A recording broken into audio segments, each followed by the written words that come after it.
नमस्कार, capital TV Uttar Pradesh देख रहे हैं आप। मैं हूं आपके साथ सोनाली जोशी। यूपी में बीजेपी सरकार अपने कामों के लिए जानी जाती है, चाहे हम बात करें माफियाओं को जेल भेजने की या फिर कानून व्यवस्था की या फिर बरसों का सपना राम मंदिर की।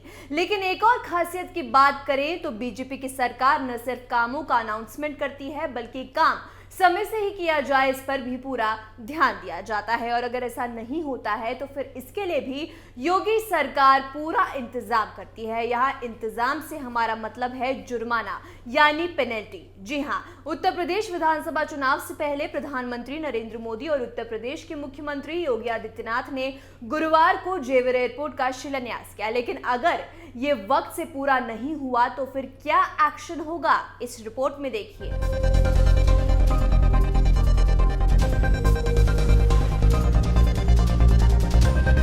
उत्तर प्रदेश के नोएडा में बनने वाले देश के सबसे बड़े जेवर इंटरनेशनल एयरपोर्ट में 30 सितंबर 2024 तक हर हाल में उड़ान शुरू हो जाएगी। जी हां, लेकिन अगर ऐसा नहीं होता है तो एयरपोर्ट बना रही स्विस कंपनी पर रोजाना 10 लाख रुपए का जुर्माना लगाया जाएगा। यमुना अथॉरिटी के एग्जीक्यूटिव डॉक्टर अरुणवीर सिंह ने इसकी जानकारी दी। यूपी विधानसभा चुनाव से पहले प्रधानमंत्री नरेंद्र मोदी और यूपी के मुख्यमंत्री योगी आदित्यनाथ ने गुरुवार को जेवर एयरपोर्ट का शिलान्यास किया था। इसी के साथ ही इस एयरपोर्ट के लोकसभा चुनाव 2024 से पहले उड़ान शुरू करने की कसरत भी शुरू हो गई है। यमुना अथॉरिटी के मुख्य एग्जीक्यूटिव डॉक्टर अरुणवीर सिंह ने बताया कि कॉन्ट्रैक्ट के हिसाब से 30 सितंबर 2024 से पहले जेवर एयरपोर्ट का काम पूरा हो जाना चाहिए।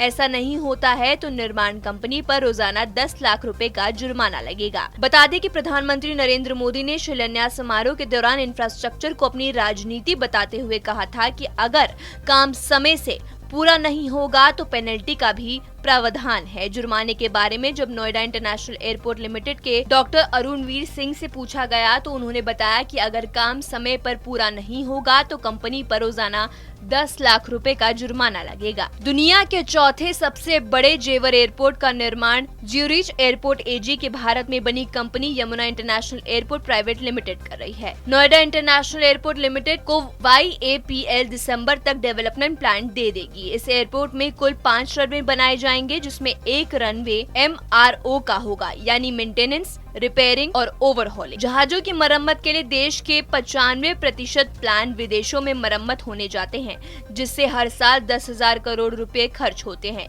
MRO 40 एकड़ में बनाया जाएगा। MRO के बनने से प्लेन की मरम्मत देश में ही हो सकेगी। 2022 विधानसभा चुनाव से पहले उत्तर प्रदेश को सबसे बड़ी सौगात मिली है। नोएडा इंटरनेशनल एयरपोर्ट के साथ ही यूपी देश का एकमात्र ऐसा राज्य बन गया है जहां 5 इंटरनेशनल एयरपोर्ट है। ये यूपी के विकास का एक प्रोजेक्ट ही नहीं बल्कि सीएम योगी का ड्रीम प्रोजेक्ट भी है। और लोकसभा चुनाव 2024 तक इसके विकास की उड़ान अगर नहीं भरी गई तो 10 लाख रुपए रोजाना एयरपोर्ट बना रही स्विस कंपनी को भरना पड़ेगा। इस खबर में मेरे साथ इतना ही। उत्तर प्रदेश की तमाम खबरों के लिए देखते रहिए कैपिटल टीवी उत्तर प्रदेश। जय हिंद।